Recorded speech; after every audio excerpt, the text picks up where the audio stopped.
I am going to be doing a presentation on an overview of correlation.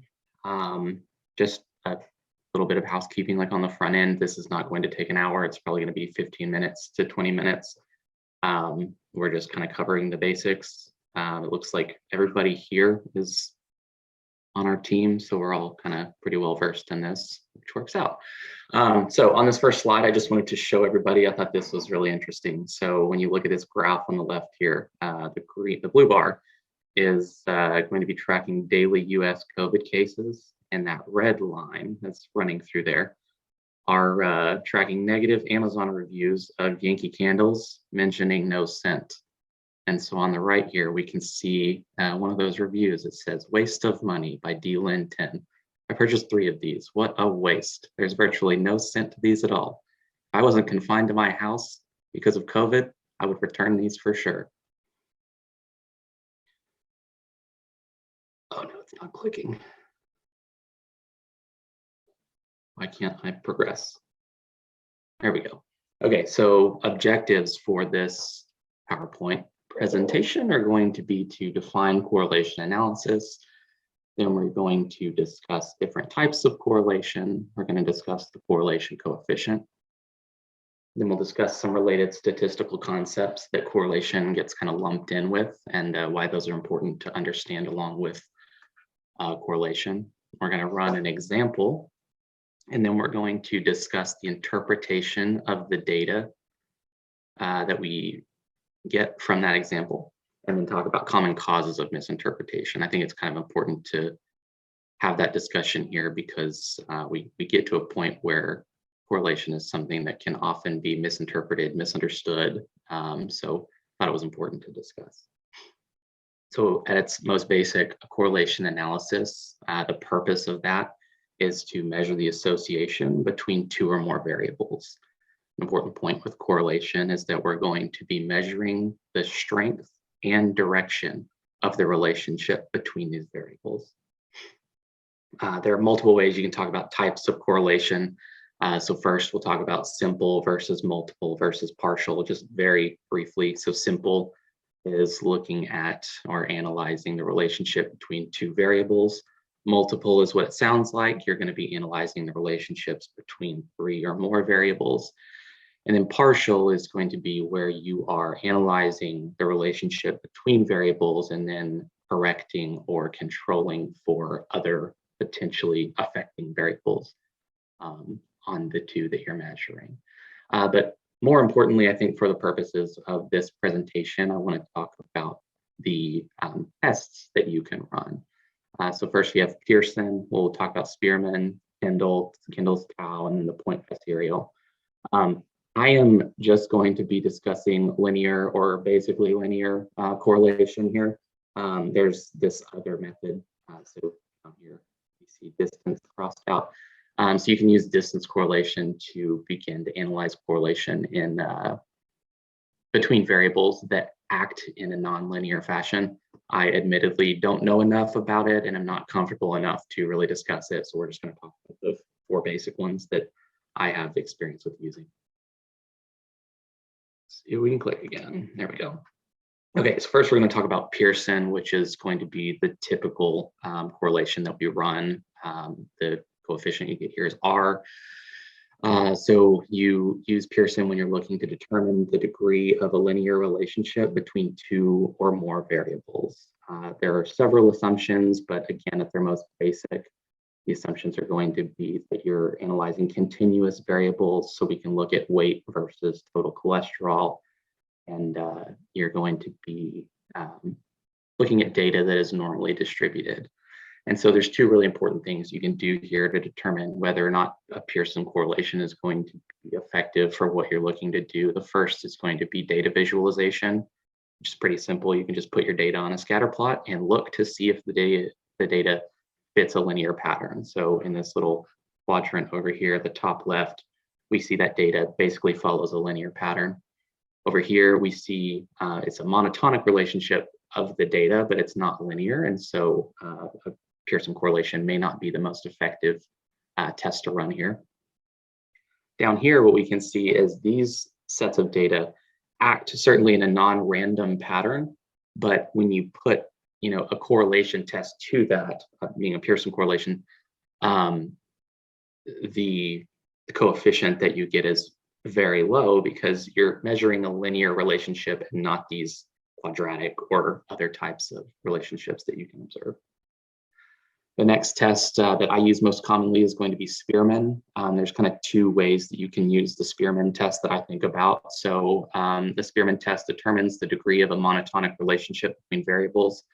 I used that term before. If you don't know what it is, basically it's just saying that as one variable moves, the other variable moves in a consistent pattern. So at the bottom, you can see as X increases, Y is decreasing consistently. So that's a monotonic pattern there. It's also linear. We look at this second box here. As X increases, Y is also consistently increasing. However, it's not occurring linearly. So we're moving away from one of the assumptions of the Pearson correlation. That's a little bit of a misnomer. Actually, I left it off purposely.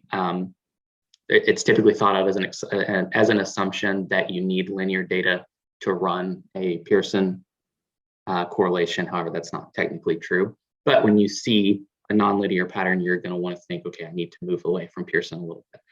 And then lastly, what we can see here is that there's a change in Y. As X increases, there's a change in Y as to how it reacts. So this would be considered a non-monotonic relationship, back to this first point. The second important thing about Pearson is that you can begin analyzing ordinal data with continuous data. You can also do continuous versus continuous. An example of an ordinal data point would be a Likert scale response. So the first use case would be when you're using ordinal data. The second would be considering this a non-parametric alternative to a Pearson test. Third is Kendall's tau.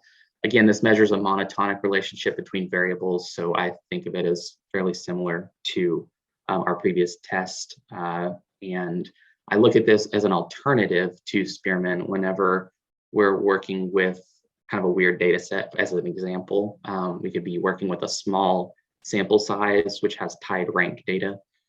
So an example of when you may use a Kendall's tau is when you're looking to associate letter exam grades being A, B, C, D, F with study time categories. So if a student studied less than 5 hours versus 5 to 9 hours versus 10 or more hours.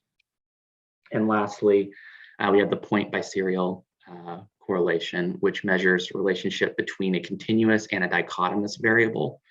So it's essentially just a special case of a Pearson test where an example would be looking at smoking status being yes smoker, no smoker versus total cholesterol. Next, we'll talk about the correlation coefficient. So the correlation coefficient you receive on these tests is always going to be -1 to 1. A way to think about this is that the sign being the negative or positive tells you the direction, and the number gives you the strength. So if you're the closer you are to 1, the stronger the association is in the two data points that you're analyzing. So when we look at these three graphs here, we can see as X increases, Y consistently increases, again, a consistent and linear pattern. We see this, we consider this a positive correlation where our R value will be greater than 0. In this case, it's pretty close to 1, just looking at the data. The second graph here is going to be when X increases, Y decreases. That's going to be considered a negative correlation, and your R value would return less than 0. And then on the third graph here, we have essentially no correlation in this data. So we can't make any assumption about Y as X changes because this appears random.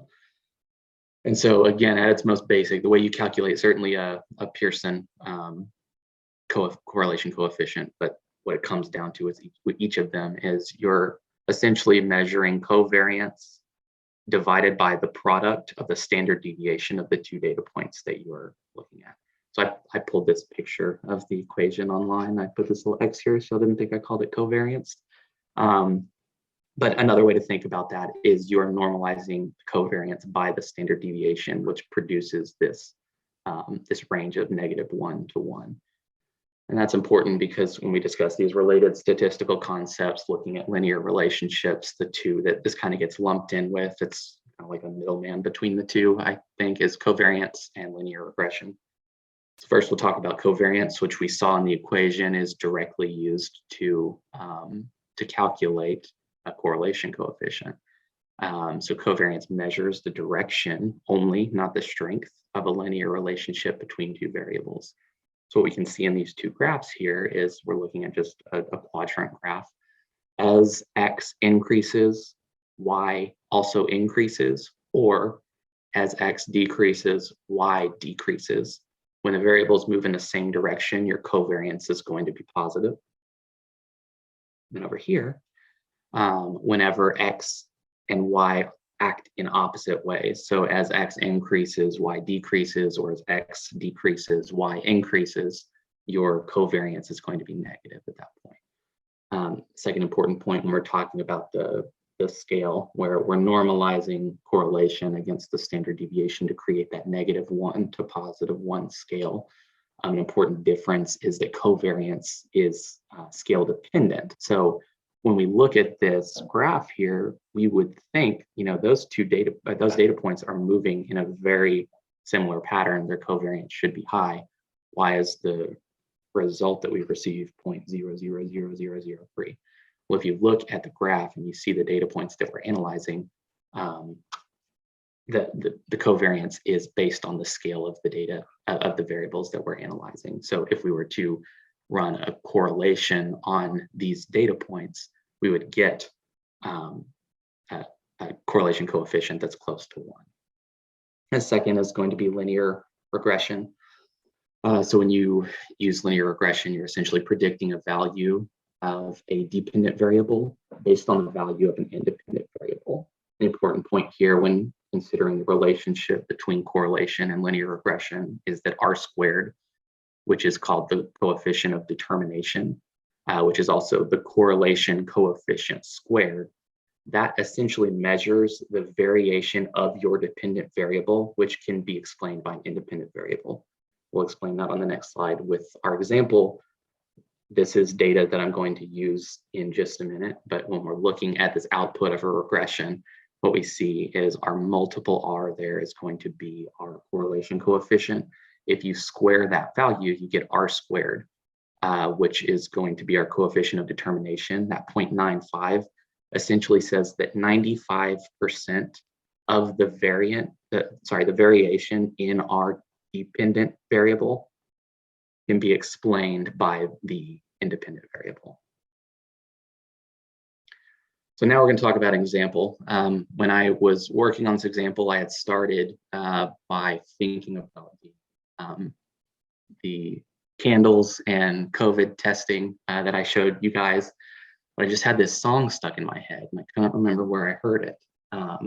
Finally remembered the other day. It was around the time the pandemic started. It was by this little band in the DFW area called the Halftones. And so I thought, that's weird. I heard that song, around the time the pandemic started. So I wanted to see if there was an association between the Halftones events and COVID-19 infection rate. So the variables I use here are the Halftones shows, which I pulled off their website, and the 7-day moving average of new COVID cases in the US, which I pulled from the CDC. So first step I thought would be to do some data visualization. So at the bottom, the x-axis is going to be the Halftones shows, the number of shows they did over the course of the time that the CDC was measuring, or has been measuring, the 7-day moving average of new infection rate in the US. What we can see is this data follows a fairly linear pattern and will be a good use case for Pearson correlation coefficient. So a little backstory before I talk about this analysis. I typically run as much of my basic analysis as I can in Excel. Before I came to Cook, I was working as a scientist at a medical device company.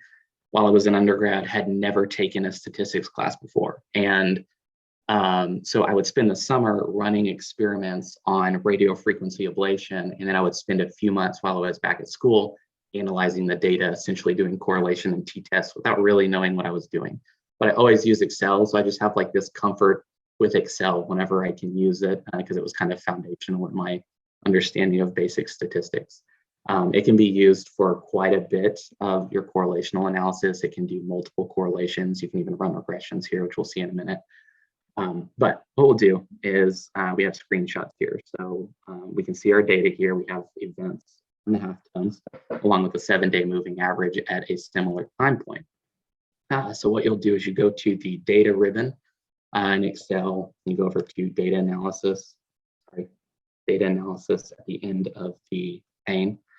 You'll go into that data analysis selection box. You can get the correlation, and then you pull up the correlation box where you put your input range. You just select the entire set of data that you're looking at. Again, you can do multiple. So this will create your correlation matrix where you can set multiple values there. And then determine, you can say, I have labels in the first row, select your output range. And what we get is our little simple correlation matrix where we see an R value of 0.98. Problem here is there's no p-value when you run a correlation on Excel. And that can obviously be problematic when you're looking to address a hypothesis-driven question or looking to assess statistical significance. Fortunately, there's a way around that. In Excel, you can also run a regression. So again, you go through the data ribbon, go to data analysis toolpath, select regression. You select your input range. So on this one, you're going to select Y, which would be your dependent variable. X is your independent variable. Select labels, confidence interval. You can do your constant as 0. I had a reason for not doing it here, but and then your output range. Now what we're looking at is the data set at the top left. On the right, you see the graph. The top box up there was our correlation matrix, and then below that, the summary output is for regression statistics. What we see is that when you're running a simple correlation, the multiple R in the regression statistics box is the same as your correlation value from the previous test that we ran. And then we get our p-value here and the N of the table, and you can see it in 2 different areas. So now we talk about interpretation of this data. We saw that our R value was 0.98, which is a strong correlation, and our p-value was significant. What we can say is there's a significant positive relationship between the halftones events and the COVID-19 7-day moving average. Now it's kind of important to talk about misinterpretation, both of the results and how the data was derived. I purposely, chose this data to show some common errors that people make when analyzing for correlation. So first, we had the previous slide, which stated there's a positive association between the two. But can we say the halftones caused the COVID-19 pandemic? The data may support it. We may all believe it, and it may even be true. But unfortunately, correlation does not imply causation. We need additional tests in order to determine the causative effects between variables. So typically, misinterpretation occurs because people misunderstand the directionality of causation. So we could say A causes B, B causes A, additional variables that we're not even including in our analysis being, C, D, E all the way through Z, or any combination of those can cause or affect A and or B. So as an example here, we can see there's a correlation between the halftone shows and the CDC 7-day moving average for infection rates. Essentially what I did is I looked at time. I wasn't necessarily relating the two. I did this cumulative approach to number of shows in 2020 by the halftones. And then during that same time, the CDC 7-day moving average was changing. And for the CDC 7-day moving average, we have things like infection rates, new variants, vaccine development that are all directly causing an effect on the result. Well, on the halftone side, we have bookings, we have availability, we have issues with distance, we have papers due on quest religiosity, we have PowerPoints making fun of a coworker's hilarious jokes. All these things factor into the halftones show availability. The next thing that we need to look at is misinterpretation of the data and how the data were represented. So in this case, I purposely picked points on the graph from the CDC that appear to be linear. So I cherry picked points of 0 shows by the halftones, 5 shows by the halftones, 10 shows, 15, 20, and selected those points to appear linear. Although when you look at the overall data set, there is certainly nonlinearity to that. And in addition, when you go over to this other graph, I only took a small subsection of the data. It becomes even less linear as you continue looking at it. So there's obviously issues there with how the data were selected. And then lastly, there's this time coincidence, there's a misinterpretation of causation when it could just be coincidence. So the typical example of a spurious correlation is looking at the inverse relationship between the number of pirates that exist versus the global temperature. As the number of pirates decrease, the global temperature increases. And there's obviously no cause there. But there's certainly a correlation that you can measure. So all that to say, essentially, this is where we get to use our science background essentially separately from our statistical knowledge. So we have the ability to read and critically interpret how data were represented. We can determine how we are representing our data. The point here is that there's a lot of wrong information that can be put out there, because if you go look for an association between data points, you can certainly find it if you massage the data enough. And what we do has an impact, not necessarily on day-to-day patients, but if we put out a paper that has, an incorrect interpretation of a statistic that we submit, gets approved, gets read by somebody, and they start changing practice based on that, that's obviously problematic. So that was kind of the point that I wanted to make with the misinterpretation slides. But that is all I have. So thank you for coming.